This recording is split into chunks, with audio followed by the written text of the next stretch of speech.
주심을 감사합니다. 사순절 기간을 지나고 있는 저희들이 온 마음을 다해 하나님을 바라보지 못한 적이 많았습니다. 하나님보다는 세상의 헛된 것에 우리의 마음을 빼앗길 때가 더 많았음을 용서하여 주시옵소서. 오늘은 종려주일입니다. 경손히 낙에 타고 오신 주님, 저희들이 소리 높여 호산나 찬송합니다. 내일부터 시작되는 고난주간에 예수님이 지신 십자가를 기억하게 하소서. 우리의 죄악을 대신해 십자가에 달리신 예수님의 크신 사랑을 깨닫는 시간 되게 하시옵소서. 코로나나 다른 여러 가지 이유로 이 시간 함께하지 못하는 주님의 자녀들을 깨끗이 회복시켜 주시옵소서. 아버지 하나님, 오늘 말씀을 전하실 신동엽 목사님과 늘 동행하여 주시고 성령의 능력을 더하여 주시옵소서.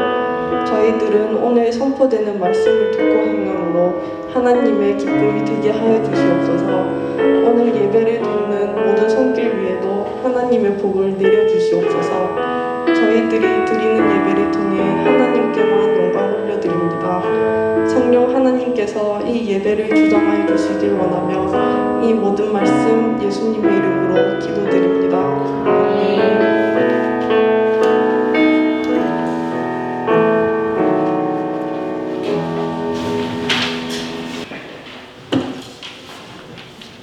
시간이 되었으므로 다같이 자리에 일어나셔서 사도신경으로 신앙 고백드리며 종려주일 청년교회를 하나님 앞에 올리겠습니다. 나는 전능하신 아버지 하나님 천지의 창조주를 믿습니다. 나는 그의 유일하신 아들 우리 주 예수 그리스도를 믿습니다. 그는 성령으로 잉태되어 동정녀 마리아에게서 나시고 본디오 빌라도에게 고난을 받아 십자가에 못 박혀 죽으시고 장사된 지 사흘 만에 죽은 자 가운데서 다시 살아나셨으며 하늘에 오르시어 전능하신 아버지 하나님 우편에 앉아 계시다가 거기로부터 살아있는 자와 죽은 자를 심판하러 오십니다.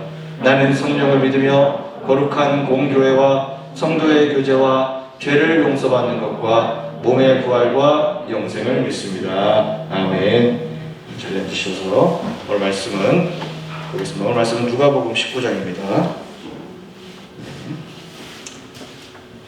누가복음 19장 28절로 44절까지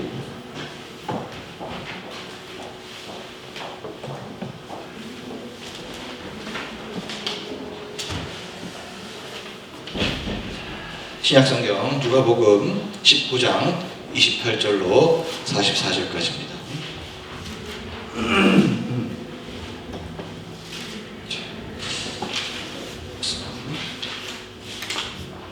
제가 한 절 읽고 좀 긴데요. 제가 한 절 읽고 여러분 한 절 읽고 마지막 절은 합독해 올리겠습니다.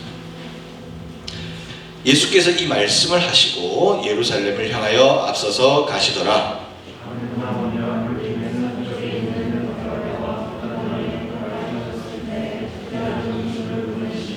이르시되 너희는 맞은편 마을로 가라. 그리고 그리로 들어가면 아직 아무도 타보지 않은 나귀 새끼가 매여 있는 것을 보리니 풀어 끌고 오라.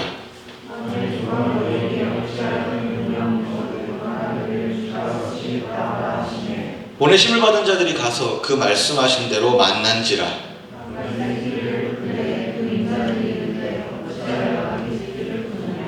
대답하되 주께서 쓰시겠다 하고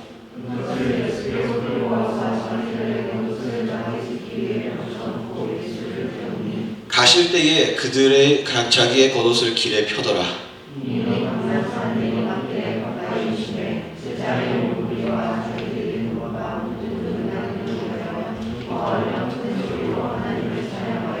이르되 찬송하리로다. 주의 이름으로 오시는 왕이여 하늘에는 평화여 가장 높은 곳에는 영광이로다 하니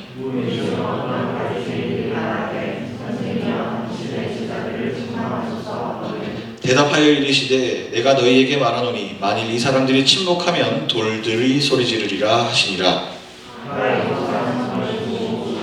이르시되 너도 오늘 평화에 관한 일을 알았더라면 좋을 뻔하였거니와 지금 내 눈에 숨겨졌도다.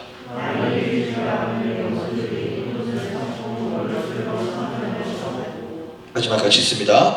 또 너와 및 그 가운데 있는 내 자식들을 땅에 메어치며 돌 하나도 돌 위에 남기지 아니하리니 이는 내가 보살핌 받는 나를 알지 못함을 인함이니라 하시니라. 아멘. 예.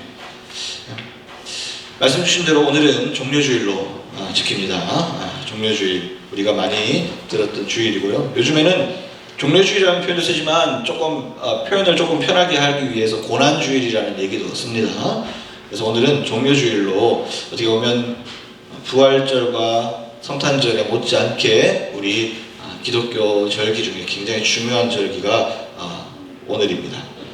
요즘에는 이제 절기에 대한 어떤 의미가 강하지 않아서 뭐 이렇게 그냥 흘러가는 걸로 굉장히 많이 하는데, 굉장히 절기는 우리에게 있어서 성경으로 하여금 우리의 삶에 어떠한 의미가 있는지를 새기게 하는, 물론 절기라는 것은 인간들이 후대에 우리 믿음의 선배들이 만들어낸 것이지만은, 인간의 노력으로 만들어진 것이지만은, 그 믿음의 선배들이 이것을 왜 절기를 만들었는가 했을 때 그렇게 예수를 기억하고 기념하고, 주님께서 분명히 말씀하셨듯 나를 기념하라고 분명히 말씀하신 뜻을 따라 예수님의 걸어가신 그 모든 발자국을 지키기 위함이고 기억하기 위함이고 잊지 않기 위한 노력이 바로 절기입니다. 네. 이거 꺼주셔도 될 것 같습니다. 이거 좀 하울링이 울리네요. 네. 그래서 절기라는 것을 우리가 좀 굉장히 어렵게 이때까지 어렵게 배워왔어요. 절기 굉장히 복잡하게 배웠어요. 좋습니다. 네. 복잡한데 복잡하지 않고, 절기는 그 각각마다 의미가 있는데 그 의미를 우리가 알게 되면 예수를 조금 더 가까이서 보게 되는 시간들이 될 거예요. 그래서 오늘은 종려주일인데 굉장히 중요한 절기인데, 종려주일에 대한 의미는 나중에 말씀 중간에 우리가 보도록 하고, 우리가 먼저 했던 말씀으로 먼저 일단 가보자고요. 자, 이제 마지막 예수님의 고난, 오늘까지 예수님의 고난에 대해서 얘기하고 십자가의 의미에 대해서 얘기하고 끝날 겁니다. 다음 주는 부활절이니까 부활의 의미를 우리가 알아볼 것이고요. 자, 예수님의 이제 고난의 마지막 클라이막스를 한번 살펴볼게요. 자, 지난주까지 어디까지 얘기했냐면, 대제사장들과 빌라도에게 신문을 받고, 지난 이제 그 이후에 한창 신문을 받고 십자가에게 결정난 이후에 브라이도리온이라는 뜰에 잠깐 대기하고 있는 그때에 또 사람들이 막 수치를 주고 굉장히 뭐 할 수 없는 그런 말들을 하면서 굉장히 예수님을 상처 줬죠. 자, 그 수치를 당하신 후 이제 드디어 예수님께서 골고다라는 언덕에서 이제 지게 되시는데, 골고다까지 이제 올라가십니다. 그냥 올라가시는 게 아니고 내가 져야 될 십자가를 내가 들고 가야 합니다. 사람을 매달 만한, 그래도 예수님 33세 성인이잖아요. 33세 성인이 매달리려고 하면 굉장히 어설픈 나무 가지고는 되지 않았을 거예요. 굉장히 무거운 나무를, 통나무를 들고 올라갔었어야 될 겁니다. 우리가 모형 십자가만 들어도 무거움을 느끼는데 굉장히 그런 통나무를 지고 올라가려면 예수님 이미 탈진한 상태에서 굉장히 어려우셨을 거예요. 그래서 올라가면서 계속 넘어지시고 굉장히 난항을 겪으셨겠죠. 그래서 로마 병사가 같이 채찍을 치면서 인도해가지고 올라가는데 도저히 안 되겠는 거예요. 이 예수님이 몸이 완전히 너덜너덜해져서 갈 수가 없는 거예요. 그래서 옆에 아무나 불러가지고, 건장해 보이는 누구 하나 불러가지고, 야 너 일로 와, 네가 좀 대신 지고 올라가 했는데, 그 사람이 성경에 이름이 나와요.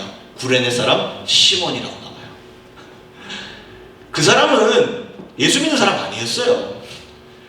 구레네 사람이라고 하면 뭐 유대인도 아니야. 그냥 변방에 있다가, 이날이 예수님이 돌아가신 날이 6월절이거든요. 유대교로는 굉장히 중요한 날이에요.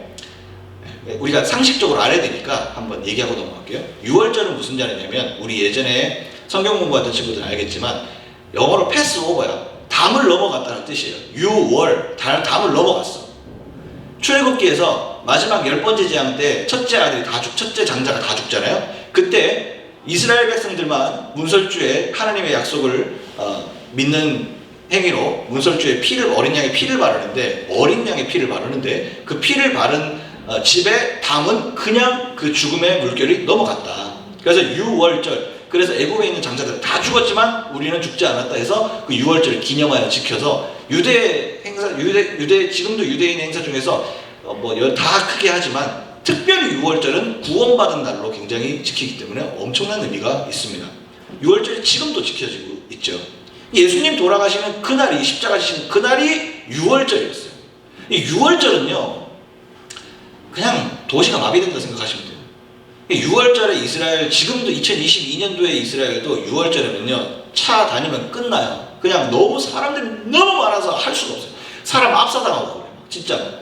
왜냐면 바깥에 있는 유럽에 있거나 미국에 있거나 바깥에 있는 그런 유대인들이 이 나라는 목숨 걸고 지켜야 되는 나라이기 때문에 전부 다 예루살렘으로 몰려들어요. 지금도 그 당시에도 똑같았다는 거지. 에티오피아, 뭐 여기 아프리카, 그 다음에 뭐 어디 요르단 뭐 이런 데서 전부 다 오고. 이 당시에도 어중이 떠중이도 많이 왔을 거고, 뭐 그냥 근데 6월절 뭐 이렇게 제사 드리러 왔는데, 아니 뭐 더 큰 이슈가 있네. 예수라는 작자가 신성 모독이라는 죄로 십자가형을 당한대. 그래서 구레네 사람 시몬도 아마 그래서 왔을 거야. 아마. 그냥 왔다가 뭐 있대. 그냥 사람들이 너무 막 몰려다니니까 보니까는 이제 예수라는 33세 청년이 저러고 있는 거지. 그냥 구경하러 갔다가 야 너 일로 와서 이거 저 해서 지는 거니까. 구레네 사람 시몬이. 그렇게 해서 구레네 사람 시몬이 대신 져서 골고다 언덕까지 그 십자가를 가지고 올라갑니다. 그 뭐 이제 외경이나 뭐 이제 역사적 사례로 보면 구레네 사람 시몬이 나중에 예수의 엄청난 지원자가 되고 초대교회의 엄청난 사명자가 됐다 이런 얘기도 있습니다. 그렇게 골고다가 해골이라는 뜻입니다. 이름도 참 끔찍하지. 골고다에 오르신 예수 그리스도는 이제 십자가에 못 박혀서 고난을 당하게 됩니다. 상상해보세요. 여러 번 상상해봤죠? 끔찍한 일입니다. 사람 말려 죽이는 것뿐만이 아니고 피가 생살에다가 뚫는 거잖아요. 그것뿐만이 아니라 이미 몸이 다 너덜너덜해진 그 사람을, 인간의 육체를 매달면, 못 3개에다가 사람을 매달면 그 못에 사람이, 부장님 병원 다니시니까 아시겠지만 그 사람이 버틸 그게 아닙니다. 이게 죽는 거예요. 그냥 어떻게 지탱해요 그 무게를. 인간의 몸 중력을 받으니까 내려올 건데 몸이 매달았어요. 못을 박아놨어. 사람은 계속 중력 때문에 내려오잖아요. 죽는 거지 완전. 그러려면 이거 막 살력을 어떻게 몸을 막 틀고 막 이렇게 하다 보면 계속 고통은 올 것이고 모르겠어. 하도 고통이 심해서 이 고통은 없었을 수도. 하여튼 뭐 어쨌거나 너무 끔찍한 형이 십자가형이었다. 주님은 고통보다도 더 끔찍한 사실은 죄가 없는 분이었다는 게 더 소름 끼치는 사실이었죠. 그래서 고난을 당하시게 됩니다. 이 세상에 온갖 역사 중에서 가장 끔찍하고 가장 호러 같은 온 세상의 죄를 지고 신음하는 순간이었죠. 근데 그때에 또 사람들은 그 십자가에 달린 예수를 보면서 이렇게 이야기합니다. 네가 그리스도면 지금 너를 구원해봐라. 해도 너무한 거 아닙니까 진짜. 인간들이 참, 그래도 사람이라는 게, 여러분 사람이 선하다고 생각하세요? 그래도요, 피 뚝뚝 흘려가면서 사람 죽어가는 걸 보면서도 비아냥거리고 있어. 성경의 다른 성경에 보면 침을 뱉고 욕을 했대. 인간이요, 진짜로 인간이 약합니다. 네가 그리스도면 너를 구원하라. 이거 뭡니까? 끝까지 수치 주고 조롱하는 거예요. 메시아에게. 더 소름 끼치는 건 그 사람들 어떤 사람들입니까? 그 너를 구원해 말하고 조롱하는 사람들이 누굽니까? 로마 병사입니까? 아니에요. 오병이어 먹고 옆에서 화나던 사람들이에요. 오병이어 먹고 예수님은 오병이어 막 되니까 사람들 어떻게 하려 했어요? 예수님을 왕으로 치켜 세우려고 막 목마 태우고 했잖아. 그 사람들이라니까요. 이 사람들이. 다른 사람들 아닙니다. 불과 몇 장만 넘어가면 예수님한테 환호하고 죽은 자가 살아나고 막 병 낫는 거 보고 막 사람들 막 쫙 몰렸던 그 사람들이에요. 자, 여기까지. 예수님의 죽음은 더 끔찍해. 말해 뭐합니까? 성경 읽어보세요. 말해 뭐합니까? 자, 그러면 이 사람들의 이야기에 과거로 한번 돌아가 보자고요. 자, 오늘 종려주의라고 했습니다. 종려주의는 무엇일까? 하고 했을 때 예수님이 참 설명을 할게요. 자, 예수님이 태어난 게 갈릴리야. 우리나라로 말하면 위치로 그냥 우리나라 한반도가 지금 분단 안 돼 있다 생각할게요. 예수님이 어느 쪽에서 좀 태어났냐면 개마고원쯤에서 태어났어. 북쪽에서 태어났어. 나사렛이 북쪽에 있으니까. 북한에서 태어났어. 개마고원 쪽에 태어나가지고 예수님이 점점 내려오시면서 사역을 하세요. 딱 서울보다 조금 밑에 있을까? 위치로 따지면 예루살렘이. 그래서 예수님이 처음에는 나사렛 예수라고 하는 게 원래 예수님이 예루살렘 출신이 아니에요. 예루살렘 하니까 예루살렘 막 성지니까 그렇게 생각하는데 예수님 얘기할 때 우리 뭐라고 해요? 나사렛 예수 그리스도 이름으로 이렇게 하잖아요. 그 예루살렘을 이렇게 지도로 보면 우리나라로 치면 한 개마고원 정도 목조 위에 있어. 예수님 나사렛 예수님인데 예수님이 거기에서 어린 시절을 다 보내시고 이제 성인이 돼서 30세에 이제 본격적으로 일을 시작하시는데 첫 사역지가 이제 갈릴리 나사렛 이쪽이었어. 그게 이제 가장 위쪽이에요. 그러면서 예수님이 점점 내려오시면서 사역을 해요. 예수님의 이 3년 동안 사역하시고 33세에 이제 십자가형을 당하시는데 3년 동안 내려오시면서 사역을 해요. 근데 예루살렘으로 간다는 거는 이제 예루살렘으로 예수님이 가신다는 거는 죽으러 가시는 겁니다. 자, 초는요 조금 그런 뭔가 정치세나 이렇게 좀 덜해요. 초내는 왜냐면 그때 중앙집권이 완전 내있던 시대가 아니다 보니까 그때는 좀 변방으로 갈수록 그런 정치세나 종교 세력이나 이런 게 좀 약해요. 그런데 예루살렘으로 예수님이 가시는 거예요. 근데 예루살렘은 어떤 곳이에요? 지금보다도 훨씬 더 종교적 압박이 심하고 가면 죽는 곳이에요. 근데 예수님 점점 제자들도 알긴 알았겠지만 예수님이 예루살렘으로 가신다는 것이 그렇게 끔찍한 일을 얘기한다는 것을 잘 몰랐어요.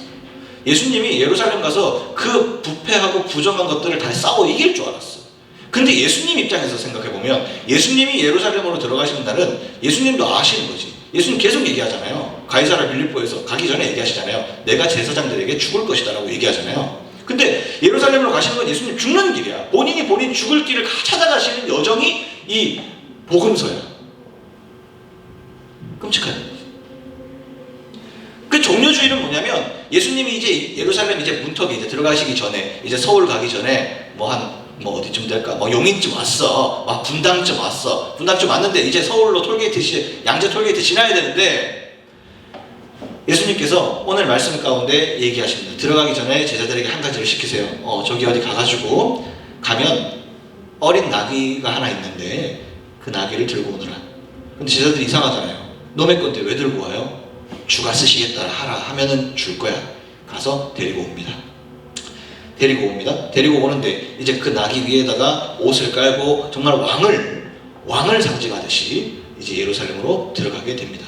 그도 그럴 것이 예수님 따르는 사람이 그때까지만 해도 굉장히 많았고 그 다음에 구약성경에 예수님 나귀 새끼를 타고 오는 것이 또 이사야서에 얘기가 돼 있었기 때문에 약속된 메시아가 왔다고 엄청 좋아했어요. 예루살렘에 이제 들어가는데 예루살렘에 들어가는데 그 죽으러 가는 곳인데 사람들이 일단은 여론이 있으니까 완전 포퓰리즘이 그 당시에는 대승 상황이니까 나쁜 포퓰리즘 얘기하는 게 아니라 그 당시에는 엄청 사람들이 따랐으니까 예루살렘 도시가 난리가 난 거예요. 완전히 막 나팔 울리고 우리가 오늘 제 말씀 제목처럼 호산나 하고 호산나 뜻이 우리를 구원하소서.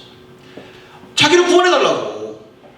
예루살렘에 사는 어떻게 보면 주민들은 예수님 잘 못 봤을 수도 있어. 한 번도 못 봤을 수도 있어. 근데 그런 너무나 많은 사람들이 예수님을 구주로 모시고 막 이런 상황이었기 때문에 막 난리가 난 거예요. 완전히 그냥 막 페스티벌 이상이지. 그때 사람들이 예수님이 오실 때 무엇을 흔들며 환영을 했냐면 종려나무 가지를 흔들면서 환영을 했다고 해서 종려주일이라고 부릅니다. 그걸 기념하는 날이에요. 예수님 예루살렘 입성.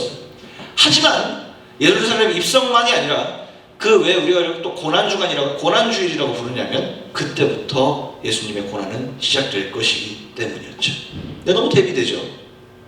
예루살렘이 입성하신 것은 너무나도 사람들에게 환영받고 들어왔는데 우린 지금 그것을 고난주일이라고 불러요. 예수님의 죽음이 임박해 있기 때문에. 종려나무 가지는 승리를 상징합니다. 승리와 환희와 기쁨을 상징합니다.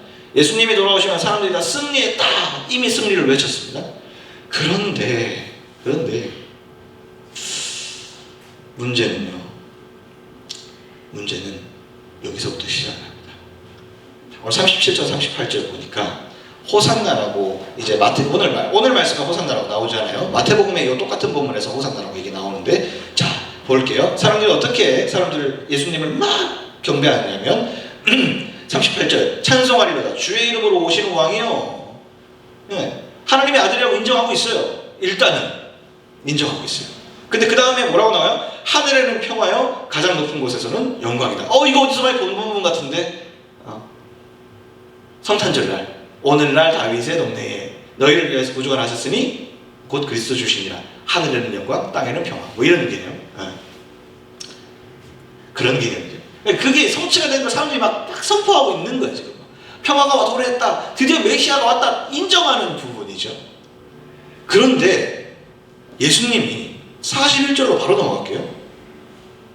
가까이 오사 성을 보시고 우시. 와, 기쁨의 눈물일까?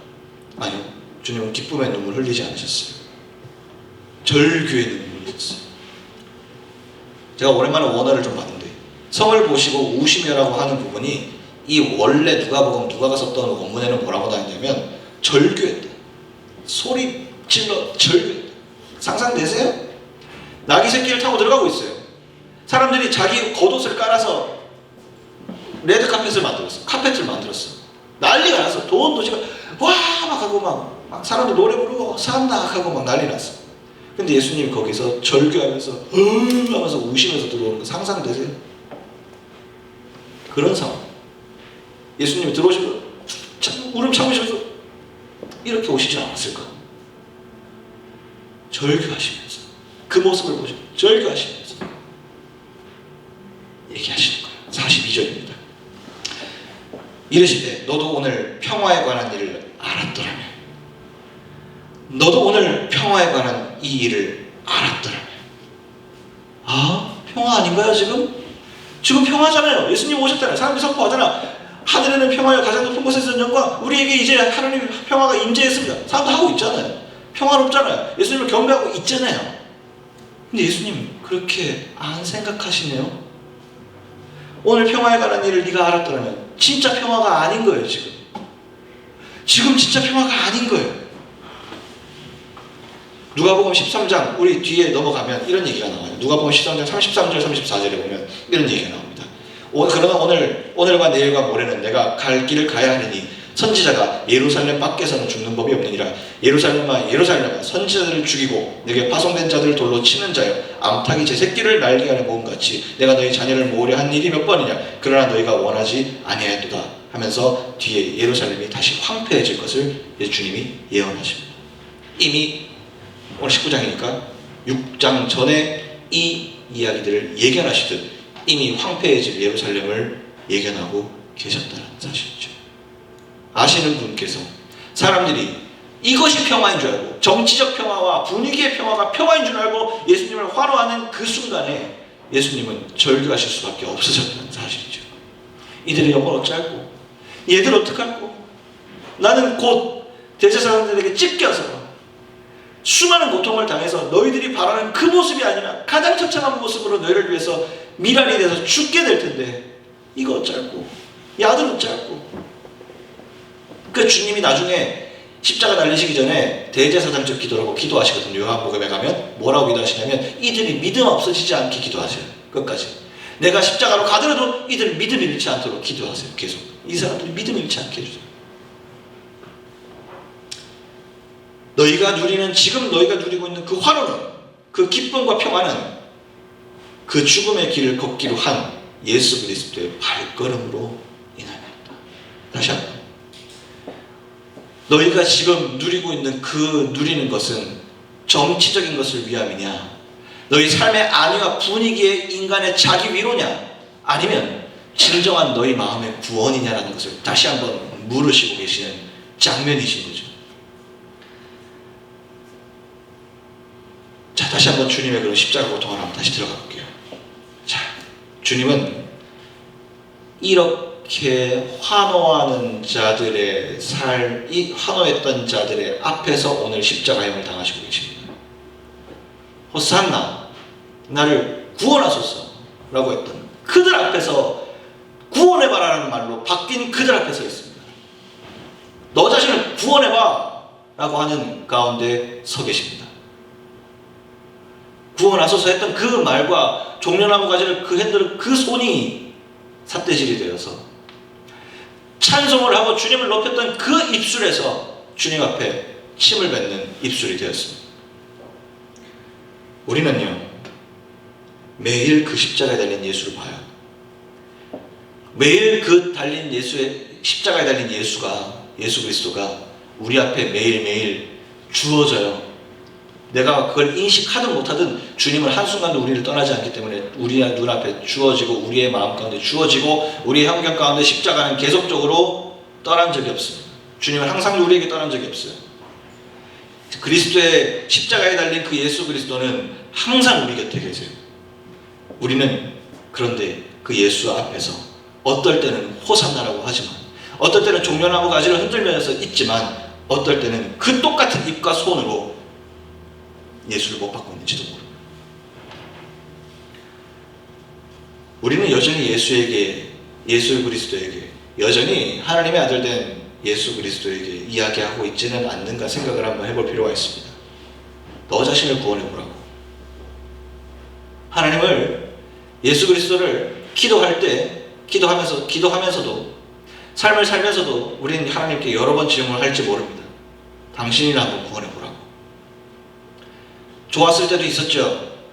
예수 믿어서 기쁘다고 할 때도 있었죠. 하지만 내 삶에 원하는 것이 내가 원하는 광경이 이루어지지 않을 때 작은 나귀 새끼를 타고 언약이 이루어져야 호산나가 나오는데 십자가를 보니까 너를 구원해 보라고. 영광스러운 모습을 볼 때는 나를 구원해 달라고 하는데 십자가를 볼 때는 너 한번 구원해 보라고. 주님을 시험합니다. 네 한번 능력 한번 일으켜봐 하고 있습니다. 우리의 삶에 우리의 이 현실 이 시대 가운데 예수를 재단하는 자들의 목소리입니다. 너 자신을 구원해보라. 성경 네가 너 자신을 증명해보라고. 기독교? 야 니들 그러면은 그렇게 예수 잘 믿으면 니들 한번 증명해봐. 여러분 계속 얘기 드리지만 신앙은 증명이 아닙니다. 증명은 우리가 인간에게 증명하려고 신앙하는 거 아닙니다.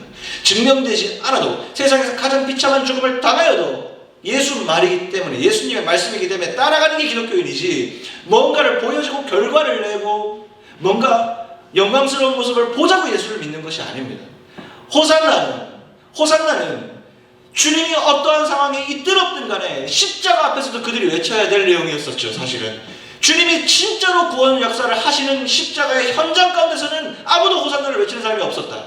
예수님이 진짜 인류를 구원하는 정말 온 세상의 죄를 지고 신음하는 그 순간에 사실은 호산나가 나와야 되는데 그때는 호산나가 나오지 않았다. 그 누구도 호산나를 정말로 현실로 믿지 않았다. 그때는 호산나라는 것은 정말 의미 없는 얘기였다. 우리의 삶에 호산나 어디 갔어요? 여러분 삶에 호산나가 있습니까? 여러분 삶에 호산나가 있다면 호산나 언제 살아계십니까? 잘 나갈 때요. 평안함을 누릴 때요. 그때는 그럴 수 있죠. 그때는 그렇죠. 근데 우리의 삶의 호산나가 요동치고 우리의 삶의 호산나가 일관적이지 않고 우리의 삶의 호산나가 흔들린다면 무엇 때문에 흔들리는지를 한번 보십시오. 어떠한 상황에서도 하나님을 내 구원자로 생각하는지 어떠한 상황에서도 주님은 변함없이 내 구원자이심을 나는 믿을 수밖에 없어요 라는 고백이 왜 이 시대에 사라졌는지를 한번 고민해 보자는 얘기죠. 믿음 생활하는 거, 내가 무엇에 시험을 받는지, 내가 시험을 받을 때 시험을 극복하는 거 생각해 보면 어렵지 않아요. 내가 무엇 때문에 신앙이 흔들리는지를 알면 돼요. 그것이 뭡니까? 수백 번 얘기했던 다시 이야기로 돌아올게요. 영적인 영안이 없으면 절대 못 보는 거예요. 그래서 말씀 보라는 거고 그래서 기도하라는 거고 그래서 예배 가운데 와서 말씀 볼 용기 없으면 와서 말씀 듣고 기도의 자리에 자꾸 오라는 거예요. 육신을 쳐서 복종시키라는 거예요. 그래서 이 자리가 중요한 거예요. 신앙생활이 별것 아니라고 하는 그 성경 읽기 몇 장 중요한 거예요. 밥 먹을 때 기도하는 거 대충 하더라도 중요한 건 뭐예요? 사람은 습관을 따라 믿음이 성장해요. 습관을 따라 믿음이 떨어져요. 내 습관은 무엇인가요? 우리는 예수가 나의 구원자라는 사실을 너무 가볍게 이제까지 살아왔습니다. 기독교인 안에 종교 안에 기독교인이라고 체크하는 그 아무 생각 없이 그냥 형태적으로 그냥 썬데이 크리스찬을 체크하는 것이 그냥 예루살렘 그 문턱에서 야기 새끼를 보고 환호하는 그 사람들과 같았어요. 실제로 십자가 앞에서 고난이 오고 십자가 앞에서 내 신앙의 위기가 될 때 이 고백은 절대 할 수가 없는 것이었어요. 하면 안 되는 것이었어요. 내 삶을 자기 위로 해야 되는 것이었어요. 그러기 위해서 때로는 세상 것에 가야 됐어요. 주님 이해 좀 해주세요. 당신이 나를 구원해 보라고. 내가 지은 죄를 가지고 우리는요 때로는 그런 거 있습니다. 연약한 건 이해합니다만은 여러분 내 삶이 자꾸 그런 방향으로 간다면 한번 생각을 해봐야 되는 것이 내가 어느 순간부터 이거 죄가 죄임을 알면서도 이기지 못한다라고 한다면 내가 정말 이길 수 없는 습관과 신앙적으로 반대되는 습관이 있다라고 한다면 회개를 하셔야 돼요. 하나님 내 인생을 바꿔보세요. 혹시나 하나님 앞에 기적을 시험합니까? 당신이 뭔데 시험합니까? 너 자신을 구원해 보라고와 똑같은 거예요. 당신이 죄 가운데 있는 걸 알면서도 고칠 생각도 없으면서 언젠간 하나님이 하시겠지라고 하는 그 오만방자한 교만한 말씀 청년 때 그만하셔야 돼요. 그거 하나님 시험하는 거예요. 우리가 십자가 앞에서 얼마나 많은 죄를 지었는지 몰라요. 십자가에 달린 예수가 장난입니까? 십자가에 달린 예수가 우리를 뭐든지 다 끌어안아 주시고 주의 보혈로 다 끌어안아 주시고 주님은 죄와 싸우셨어요. 죄를 용인하고 죄를 허다한 죄를 덮으시고 우리 존재를 살아가시는 것이 이시지 죄를 용납하시는 분이 아니라는 사실이에요. 우리가 좀 착각하는 걸 없애야 돼요. 신앙 내 마음대로 하는 거 아니에요. 신앙을 절대로 내 마음대로 할 수 없고 예수를 모르는데 예수를 섬길 수 없어요. 기도하지 않는데 절대로 신앙이 성장할 수 없고 말씀을 보지 않는데 절대로 신앙이 성장할 수 없고 십자가를 알아야 되는데 그러려면 십자가를 알아야 되는데 십자가를 말씀을 보지 않고 어떻게 아냐고요. 예배를 오지 않고 말씀 가운데 거하지 않고 예배하는데 거하지 않는 사람이 어떻게 십자가를 알 수가 있냐는 사실이죠. 세상에서요 요즘 역사적 예수 자꾸 말씀드리죠. 역사적 예수 해요. 예수가 실제로 있었느냐 없었느냐. 아무리 찾아봐도 예수의 흔적이 없다. 옷가지라도 하나 발견이 되든지 예수님이 뭐 했으면 했다라든지 뭐 성지순례가도요. 여러분 예수님이 뭐 했었던 흔적이다라고 하는데 그거 다 추정이에요. 좀 성지순례가 좀 놀랬어. 다 추정이에요. 추정. It seems 다시 추정이에요. 그럴걸 막 이런 느낌. 근데 후대에 중세나 이제 뭐 종교인 이제 중세 뭐 카톨릭이나 이런 데서 전부 다 그냥 성당 만들어 놨어. 근데 생각이 드는 게 성지순례 끝나고 솔직히 한 번은 꼭 가보세요. 가야 돼. 그 분위기를 봐야 되니까. 갔다가 생각 드는 게 안 보면 내가 이거 안 봤으면 안 믿을 것인가. 계속 그 생각이 들어요. 믿음에 대해서 엄청난 고민을 하게 됐어요. 내가 이거 안 봤으면 안 믿을 것인가.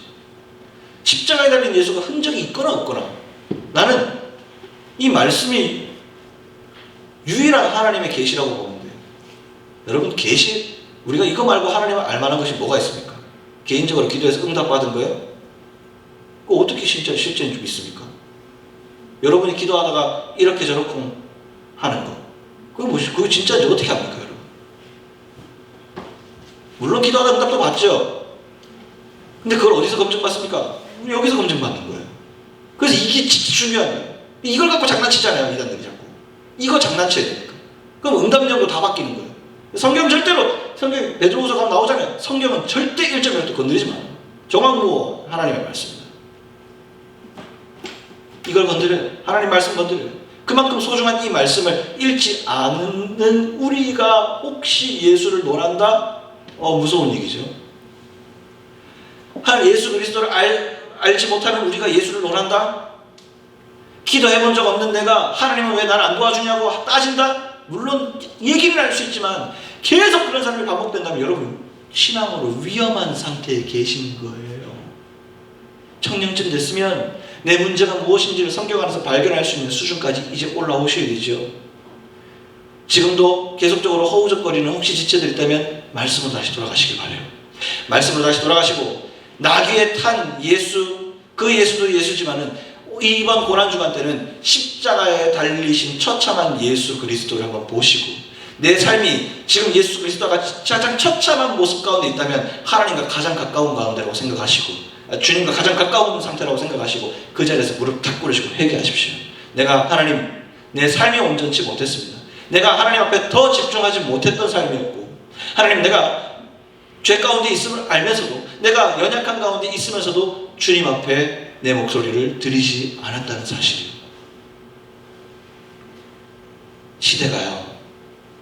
시대가요. 주님이 울고 계세요. 주님이요. 다른 걸 보고 주님이 이렇게 우신 적이 없어요. 주님이 딱 2번 오셨거든요. 절친이었던 나사로가 죽으셨을 때하고 오늘 딱 2번 오셨어요. 사랑하는 영혼을 위해서 한 번 오셨고 사랑하는 영혼들을 위해서 오셨어요. 주님의 눈물은 부족한 우리 영혼들을 위해서 사용되셨어요. 근데 너무 안타까운 건 오늘도 주님은 울고 계시죠. 영광스러운 모습만 보기를 원하는 부족한 이 시대의 크리스찬들을 보며 울고 계시죠. 믿지 않는 자들을 보면서 우셨을까요? 심지어 주님은 이렇게 말씀하세요. 믿지 않는 여인이 와서 복 달라 그러니까, 우리 애 좀 낳게 해달라 그러니까 개에게 던져줄 게 없다고 얘기하시면서 그렇게까지 말씀하세요. 이 예루살렘 이 현장 가운데 오늘도 주님은 믿는 우리들을 보시면서 더 많이 울고 계실지도 몰라요. 믿는 우리들을 보시면서 더 가슴 아파하시며 십자가를 그래도 오늘도 져야지 하는 주님의 그 음성과 그 주님의 영적인 터치가 있다면 오늘 다시 돌아오셔야 돼요. 오늘도 돌아오셔야 돼요. 회개는 매일매일 우리에게 해야 되는 것입니다. 회개는 단발성이 아니에요. 회개는 매일매일 우리에게 해야 되는 것이에요. 그래서 오늘 호산나라고 말씀 제목을 붙였습니다. 호산나, 여러분의 호산나는 무엇입니까? 누구에게 구원을 받기를 원하시는 거예요? 누구에게 구원받기를 원하시는 겁니까? 내가 믿는 예수가 내가 만들어낸 어떤 형상에 지나지 않는다고 한다면, 내가 원하는 걸 들어줘야만 하는 내가 만들어낸 어떤 피사체에 지나지 않는다고 한다면 우상숭배입니다. 우상숭배와 믿음은, 신앙은 한 끗 차이죠. 그래서 우상숭배는 10계명의 두 번째 계명에 가장 먼저 쓰여져 있습니다. 그만큼 위험한 죄인 것이죠. 정리해서 주님은 여전히 오늘 우리를 보고 우시는 목적이 있습니다. 왜요? 지난주에 읽었지만 또 한 번 읽겠습니다. 누가복음 23장입니다. 누가복음 23장 34절 읽고 마치겠습니다. 주님이 우시는 이유는 불쌍해서가 아닙니다. 우리가 잘못되어서, 우리가 안타까워서 그 인간적인 감정의 수준이 아닙니다. 지난주에도 읽었는데 한번 다시 읽읍시다. 주님의 눈물은 이것 때문입니다. 같이 읽읍시다. 시작. 이에 예수께서 이르시되 아버지 저들을 사하여 주옵소서 자기들이 하는 것을 알지 못함이니이다. 아멘. 여기까지. 주님의 마음입니다. 오늘 당신들을 바라보는 주님의 마음인 것이에요. 오늘 당신들에게 오늘도 주님이 목이 터져라 외치는 주님의 음성이에요. 그러니까 주님 앞에 오시라니까요. 주님 앞에 오시라고요. 예배에 와서 눈 멀쩡멀쩡히 뜨고 그냥 가만히 있다 가지 말고, 주님이 오늘 당신을 위하여, 주님이 오늘 너를 위하여 여전히 하나님 앞에 용서해달라고 하는 주님의 외침을 한번 들어보시라고. 이미 말씀 가운데, 이 가운데 선명하게 적혀 수많은 사람들을 감동시키고 믿음의 선배들을 죽음까지 가는 데 있어서 죽음이 두렵지 않게 할 만한 주님의 사랑이 바로 이것이었어요. 주님의 사랑이 우리에게 돈 얼마 주는 건 줄 압니까? 천만의 말씀. 돈 따라가면서 신앙생활 해봐요. 지쳐요. 돈 얼마 바라보고 기도하실래요? 1억이요? 1억 갖고 집도 못 구해요. 얼마 두고 기도하실래요? 10억이요? 기도해봐요. 그러면 더 깊어지시겠어요? 좋은 연애하고 싶으세요? 좋은 신랑감, 신부감요? 해보세요. 기도는 해야 되겠지. 근데 그것이 목적이 된 당신 삶은 얼마나 비참해지는지 기도를 해보십시오. 기도 내용이 바뀔 거예요. 하나님의 영광을 위하여 사는 게 우리 몫입니다. 하나님의 영광을 위하여 사는 게 우리의 목적이에요. 목적 똑바로 하셔야 돼요. 돈 버는 거 좋은 직장 들어가셨어요? 직장 들어가셨다고 왜 들어갔는지 하나님 앞에 질문해보세요. 당신 잘 먹고 잘 살라고, 니 잘 먹고 잘 살라고 들어간 거 아닙니다. 당신 잘 먹고 잘 살라고 하는 거 아닙니다. 진정 호산나, 당신의 호산나가 어디에 있는지, 진정 내가 구원받아야 될 행동과 내가 구원받아야 될 삶과 내가 구원받아야 될 대상은 어디 있는지를 오늘 다시 한번 확인해 보셔야 돼요. 그냥 영광스러운 나귀를 타고 오시는 그 모습이 끝이 아닙니다. 이후에 고통도 당해야 되고, 이후에 예수 믿는다면 때로는 수치도 우리 당할 수도 있습니다. 어려움도 겪어야 되고, 좀 더 부지런해져야 되고, 육체적으로 나를 쳐야 되는 상황들이 옵니다. 그런데 그 길을 걸어가야지 진짜 호산나가 완성이 되는 거예요. 그걸 겪어야지, 그 가운데 진짜 호산나를 고백해야지 진짜 믿음인 것이에요. 여러분, 이 땅 가운데 돈을 위해서 기도하다가 누가 천국을 간답니까? 좋은 신랑감을 위해서 평생 기도하다가 천국에 간답니까? 뭐 솔직하게 얘기해서 뭐 우리 와이프가 나쁜 얘기를 한 건 아닌데 우리 와이프 요즘에 그래요. 제가 가끔씩 그런 얘기 하거든요. TV에 연예인들 잘생긴 사람들 박서준이 나오면 우리 와이프가 눈을 못 떼. 큰일 났어. 그런데 나와서 내가 한번 물어봐. 지금 다시 돌아가면 저 남자랑 결혼할 수 있다면 결혼하겠느냐? 좀 머뭇거리긴 했어요. 이렇게 하긴 했는데 우리 와이프 그래. 그놈이 그놈이다. 결혼해보니 그놈도 그놈이고 저놈도 저놈이다. 그냥 단순한 한 사람의 얘기로만 듣지 마세요. 여러분, 예쁜 것도 쇠하고 잘생긴 것도 쇠하고 돈도 쇠하고 내가 산 물질도 쇠합니다. 영원하지 못합니다. 그걸 위해서 기도하면은 여러분 람보르기니 타고 흙길 가는 거랑 똑같아요. 비포장도로 쫙 달리는 거랑 똑같아요. 하나님 앞에 기도해서 얻을 수 있는 은혜는 그 정도 수준이 아니라는 사실이죠. 우리가 구원받는 것은 하나님 나라를 이 땅에서의 하나님 나라뿐만 아니라 이 땅을 우리가 끝나고 우리가 천국에 내세에 가서도 우리가 천국을 가는 게 목적인데 그것이 목적인데 이 땅에서 람보르기니 타는 게 천국이라고 그냥 만족하며 사는 당신 인생 참 불쌍해 라는 것이 성경의 메시지예요. 하나님 나라와 그의 의를 구하라. 그러면 이 모든 것을 너희에게 더 하시리라. 그런지 먹든지 마시든지 무엇을 하든지 하나님의 영광을 위하여 하라는 거예요. 이게 성경의 메시지인 거예요. 오늘 이번 올해 우리의 주자 케이스 바이 케이스 믿음의 편에 서라. 말씀은 요한일서 5장 4절이에요. 주보 앞에 보면 나와 있어요. 이번 주에 올해 우리가 정말로 해야 되는 것은 수적 부흥이 아닙니다. 아름다운 프로그램을 가지고 어떤 선전하는 것이 아니에요. 물은 하나님께로 난자왔다. 세상을 이긴대요. 근데요, 세상을 이기는 승리는 이것이니 우리의 믿음이 있어야 돼요. 여러분의 믿음은 세상을 이길 수 있습니까? 여러분의 십자가 믿잖아요. 예수 믿는다고 하잖아요. 근데 왜 세상을 못 이기냐고. 그럼 뭔가 문제가 있는 거 아니에요? 뭔가 기형이고 뭔가 장애가 있는 거 아니에요? 디세이블 아니에요? 뭔가 지금 우리의 영이 뭔가 작동을 안 하는 거잖아 지금. 세상을 이겨야 되는데 세상을 못 이기는 거예요. 뭔가 문제가 있는 거예요.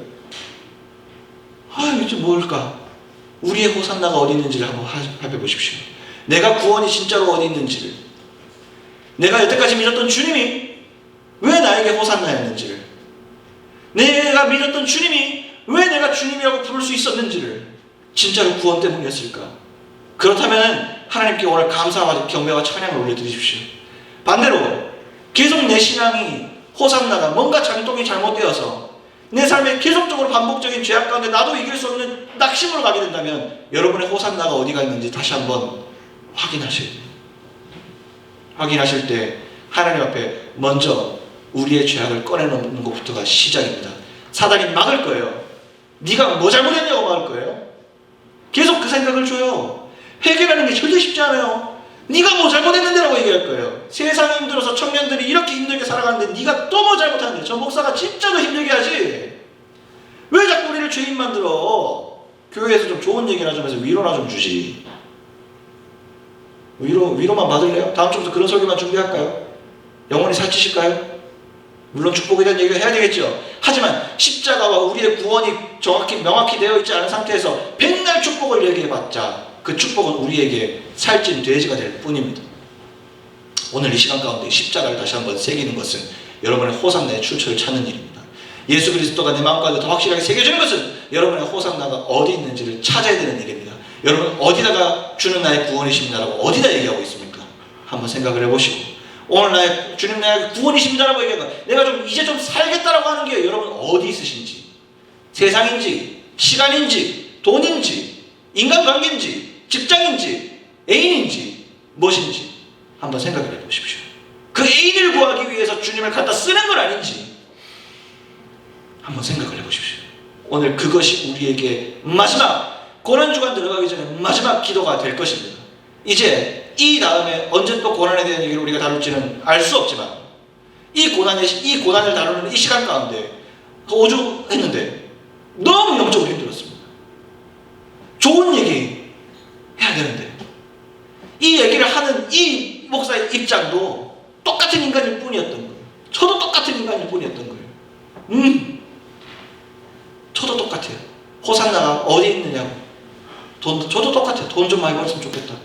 왜 하필이면 목사가 돼가지고 돈도 못 버는데 개인이 감정노동만 하고 왜 사람이 안 그러겠어요? 나도 사람인데. 하지만 주님의 나라와 뜻을 이루기 위해서 난 이걸로 부르심을 받은 것일 뿐이에요. 목사와 청년, 일반 평신도 간에 그런 게 어디 있어요? 교회 안에 똑같은 거예요. 역할만 다른 거예요. 장로님 똑같은 거예요. 청년은 청년의 역할로, 장로님은 장로의 역할로, 집사님 집사님 역할로, 목사는 목사의 역할로 있는 거예요.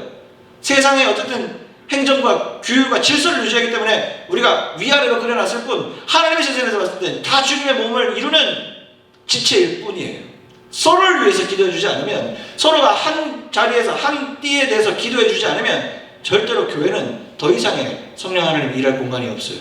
여러분, 그 시작이 우리 청년부 부흥이 되는 게 뭐 어떤 부흥인가요? 얼싸덜싸 아리랑 목동 해야만 되는 건가요? 물론 그것도 돼야 되죠.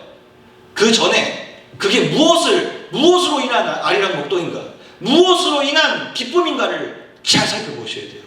정말로 그리스도 안에서 모두 구원받은 자녀이기 때문에 너가 귀하다는 것인지, 아니면 그냥 트렌드에 맞춰 잘 가는 교회라서 너무 좋다라든지, 혹은 인간관계 하려고 와서 너무 좋다든지, 여러 가지. 교회 오는 목적의 첫 번째는 주님이어야 됩니다. 가장 교회 오는 첫 번째 목적은 십자가여야 됩니다. 교회 오는 첫 번째 목적은 당신이 구원받는 것이 첫 번째입니다. 다른 건 당신이 구원받는 십자가로 인해서 구원받는 확신만 있다면 그 이외의 것을 하나님 다 채워주실 거예요. 사람이 없다고요? 인프라가 좋지 않아요? 환경이 어때요? 십자가 여러분 마음 가운데 있는데 그런 부분들이 여러분들을 건드릴 수 없어요. 그런 분들은 오히려 극복하게 돼요. 의미 없는 것들이에요. 그걸 하나님이 도와주시는 부분들이에요. 그 부분들은 우리 걱정하지 않아도 돼요. 예배 가운데 주님을 만나십시오. 오늘 이 시간 이후에도 계속적으로 52주 가는 이 가운데 예배 속에서 하나님 만나십시오. 주중에 여러분의 호산나를 다시 되찾으십시오. 사단이 그 호산나를 이용했다면 다시 빼들어 오십시오. 안 돼! 라고 빼들어 오십시오. 안 된다고. 내 삶에 더 이상은 하나님께 받은 이 구원을 당신이 너에게 뺏기지 않겠다고 가져오시라고. 그러려면 뭐부터 해야 되는지 알아요? 이러냐면 그러니까 회개해야 되는 거예요.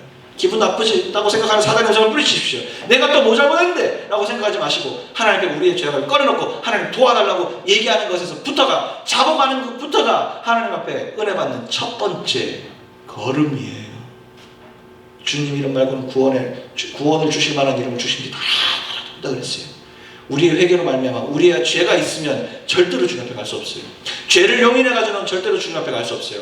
죄 나중에 되겠지? 나중이란 건 없어요. 주님 앞에 꺼내놓으셔야 돼요. 그럼 오늘도 그냥 흘러가실 거예요. 내 가운데 있는 죄를 그냥 냅두면서 언젠간 해결되겠지 하고 기도해보세요. 기도가 됐는지. 안 됩니다. 그냥 하나님이 오히려 여러분의 마음을 더 찔리게 할 뿐이죠.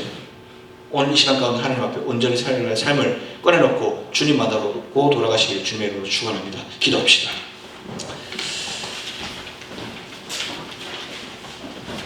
한 가지만 가지고 기도합시다. 회개합시다.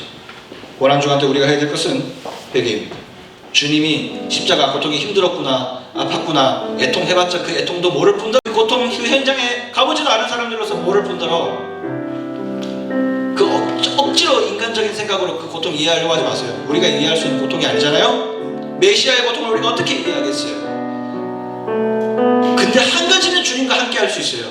무엇이냐면 주님이 십자가에 달렸을 때 그 호소하셨던 그 육체의 고통보다 더 찢어지게 아팠던 그 주님의 호소, 그 마음과는 우리가 하나가 될 수 있어요. 그 마음이 나에게 전달이 될 수는 있어요.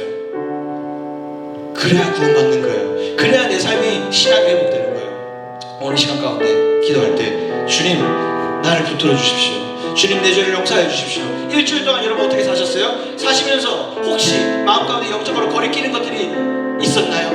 근데 그냥 자행되고 그렇게 살아오다 보니 그냥 그렇게 살아온 인생이었다면 여러분 오늘 시간 가운데 회개하십시오. 주님 도와달라고 하십시오. 자기를 막 찢을 필요는 없지만 찢을 필요는 없지만은 하나님 앞에 잘못했다고 하시되 주님 도와달라고 하십시오. 주님 앞에 도와주십시오. 주님 내가 신앙의 기쁨이 없고 신앙생활에 의미가 없고 내 삶에 아무런 의미가 없습니다. 주님 내가 무엇 때문일까? 주님 나를 좀 도와주십시오. 죄의 굴레와 악의 굴레와 습관의 악의 굴레에 있다면 주님 나를 좀 도와달라고 이 시간 주님에게 이름 간절히 부르면서 주님 간절히 찾겠습니다. 주님으로 동서로 기도합니다. 주여 아버지 하나님 이 시간 주님 앞에 기도합니다. 아버지 하나님 이 시간 주님 우리의 호산나가 어디 갔습니까? 아버지 우리의 호산나가 어디에 갔습니까? 주님 아버지 우리의 죄악으로 인하여 우리 아버지 죄악으로 인하여 우리의 부족한 아버지 하나님 인간의 아버지 모습으로 인하여 아버지 이 세상 가운데 연약한 우리의 아버지 마음으로 인하여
아버지 또한 걸어가지 않겠습니까? 이들 삶 가운데 이미 아버지 너무 많은 고난을 겪은 이미 많은 고난 가운데 있는 아버지 이들 가운데 아버지 하나님 은혜를 베풀어 주옵소서.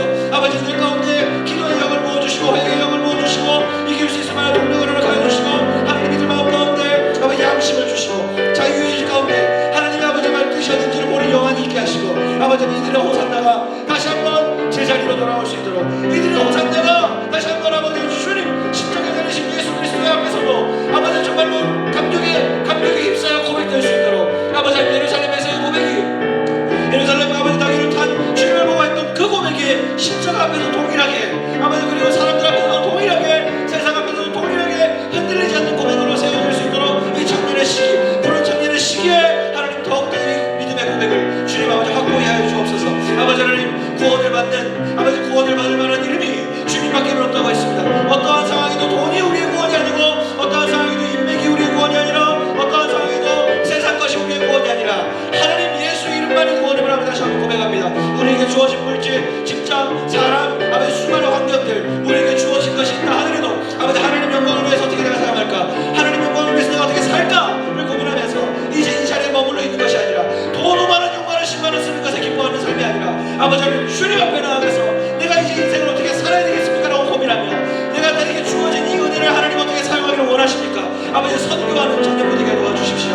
하나님 이들의 삶을 주님 붙드시고 그러기 위하여 아버지 수많은 아픔과 고통을 이겨낼 만한 강인한 마음을 주셔야 되겠습니다. 믿음을 주셔야 되겠습니다.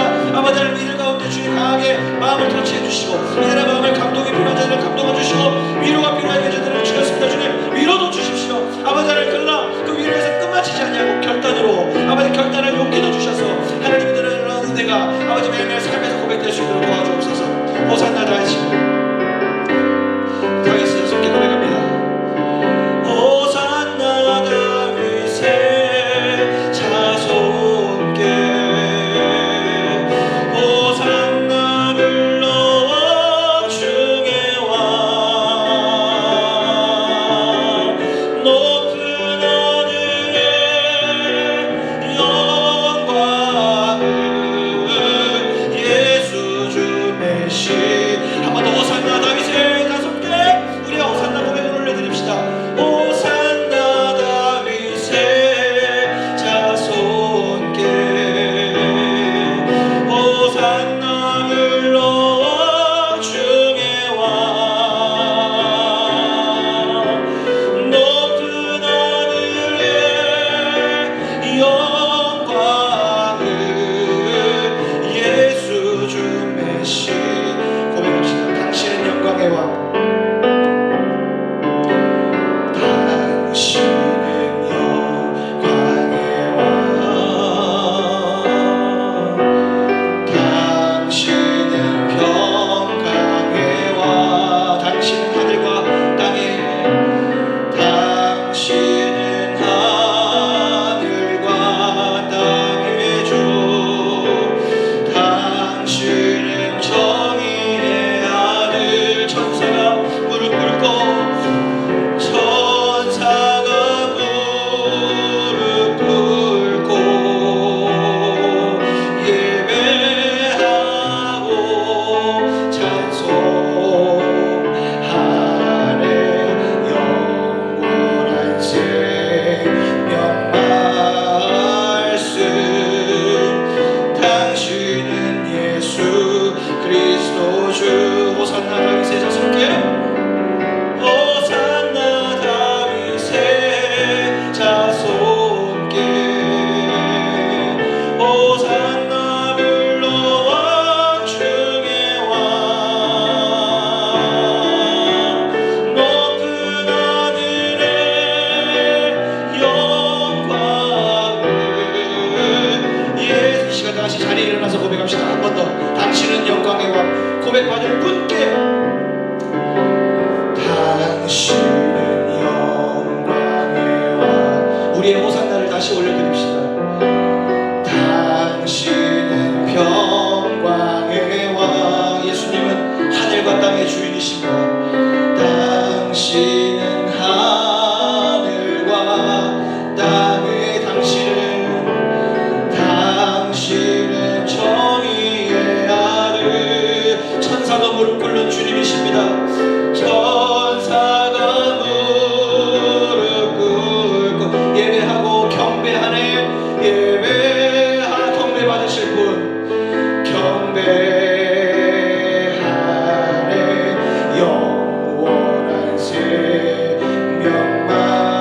말씀의 주인공은 예수 그리스도십니다. 당신은 예수 그리스도 주. 경배합니다. 호산나 다윗의, 호산나 다윗의 자손께, 호산나 왕 중의 왕께, 호산나 불러와 중의 왕. 높은 하늘에 영광은 예수 주. 한 번 더. 호산나 다윗의 자손이여 영광 받아 주옵소서. 호산나 다윗의 자손께 주님만 영광 받아 주소서. 산나 불러와 중의 왕. 높은 하늘에 영광은 예수 주 메시. 높은 하늘에 영광을 주님 받아 주시옵소서. 높은 하늘에 영광을 예수. 한 번 더. 높은 하늘에 하나님 영광 받아 주소서.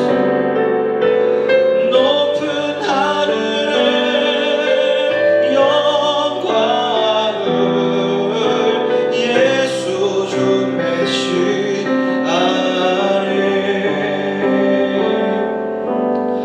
하나님 감사합니다. 오늘 시간 가운데 우리 청년들의 마음 가운데 어떠한 기도, 어떠한 마음의 고백들이 주님 앞에 담겨졌을지 저는 알 수 없지만은 오늘 시간 우리가 방금 찬양한 것처럼 영원한 생명 말씀, 오직 유일하고 오직 영원하고 영광 받으실 유일한 분이자 하늘과 땅의 주인이시고 정의의 아들이시고 평강의 왕이신 그분, 경배받을 만한 유일한 분, 호산나라고 외침 받을 유일한 분, 왕 중의 왕이신 유일한 분, 높은 하늘의 영광을 받아야 되는 마땅한 그 메시아인 유일하신 그분 예수 그리스도. 오늘 그분만을 예배하기를 원하고 그분만을 위하여 우리가 살아가기를 원합니다. 하나님, 오늘 이 시간 이 청년들의 결단 가운데, 그리고 기도와 회개와 모든 기도의 제목들 가운데 하나님 들어 응답해 주시고 이들의 솔직한 고백들을 주님 들어주셔서 우리 지금 이 자리에 있는 청년들이 어떠한 환경과 상황에 놓일지 저는 알 수 없지만 하나님, 가장 알맞는 결단과 가장 알맞는 동력과 가장 알맞는 은혜와 가장 알맞는 평안과 위로와 하나님의 메시지로 하나님 그들의 삶을 주장하여 주시옵소서. 이제는 사단이 우리에게 어떻게 온다 하더라도 아버지 하나님 이겨낼 만한 영안을 주시고 분별할 만한 영안을 주시고 이겨낼 만한 믿음의 힘을 주시고 이제는 십자가 앞에 내가 있다 하더라도 주님을 부인하지 아니하고 우리의 호산나를 다른 곳으로 돌리지 않고 주님께만 우리의 호산나를 외치겠습니다. 하나님, 고통 가운데 있을 때도 호산나를 외치겠습니다. 하나님, 내가 조금 힘들다고 주님의 십자가를 내 발밑에 두고 살지 않겠습니다. 주님은 여전히 내 머리 위에, 주님은 여전히 내 마음의 중심에 있어서 여전히 주님은 영광 받으실 분이고 내가 힘들고 지쳐도 주님은 영광 받으실 분은 변함이 없으시다는 사실이 이 푸른 청년의 시기 때부터 명확하게 마음에 새겨져서 어떠한 공격이 이들에게 오더라도 사람과의 관계 가운데 때로는 따돌림을 당하거나 억울한 일을 당할 때에도 돈이 없어 서운할 때에도 때로는 일이 이렇게 풀리지 않나 이만큼 일이 안 풀리나라고 때로는 탄식할 때에도 여전히 주님은 그리스도십니다. 여전히 주님은 주 메시아이십니다라고 밖에 고백할 수 없는 영광스러운 주님이십니다. 고백할 수밖에 없는 우리의 삶 될 수 있도록 이 시간 결단하게 하여 주옵소서. 일주일도 살아가야 합니다. 얼마나 힘든 일이 있을까요? 그렇습니다. 주님, 여전히 인간의 생각으로 보면 이 믿음 생활도 어떻게 해야 되나 부담이 되지만 그 부담을 우리보다 먼저 십자가에서 그걸 안으셨지 않습니까? 그러면서 여전히 넘어지는 우리에게 주님 말씀 주신 저들을 용서해 달라고 주님 대신 대속해 주신 그 기도 기억하면서 넘어질 수 있지만 때로는 쓰러질 수 있지만 포기하지 않고 이번 일주일 끝끝내 일어나는 정말로 끝끝내 일어나는 그 동력의 신앙, 뿌리 있는 신앙 우리 청년들 되게 도와주옵소서. 하나님, 나라와 민족과 세계 열방이 계속적으로 혼란스럽습니다. 이 혼란스러운 세상 가운데 청년의 시기로 살아가는 이들의 삶을 붙들어 주시고 얼마나 힘든지 주님 저보다 더 잘 아시지 않습니까? 찾아가 주셔서 가장 알맞는 은혜와 결단으로 이번 일주일 고난주간 허투루 인생 살지 않고 이번 일주일 주님을 묵상하며 주님과 함께 걸음 걸으며 내 인생의 터닝포인트, 잊을 수 없는 주님과 함께 동행하는 2022년 4월 고난주간이 될 수 있도록 이들의 삶에 역사하여 주시옵소서. 감사드리며 이제는 우리 구주 예수 그리스도의 은혜와 하나님 아버지의 무한하신 사랑과 성령 하나님의 감화감동 충만 축복하시니 오늘 이 자리에서 다시 한번 우리의 오산나를 주님 앞으로 돌리고 우리 마음 가운데 있었던 중심, 우리 마음 가운데 뺏겨 있었던 마음들, 하단의 계략으로 뺏겨져 있던 마음들을 다시 한번 되찾으며 주님의 길로 걸어가겠습니다라고 결단하는 청년들 머리 위에와 앞으로 그런 회개하는 물결과 기도하는 물결, 주님을 높이는 물결들이 가득 찬 그리고 세상의 대안이 될 이 목민교회 청년부 위에와 목민교회 위에 그리고 이 세계 열방 위에 지금부터 영원까지 함께 하시기를 간절히 축원하옵나이다. 아멘.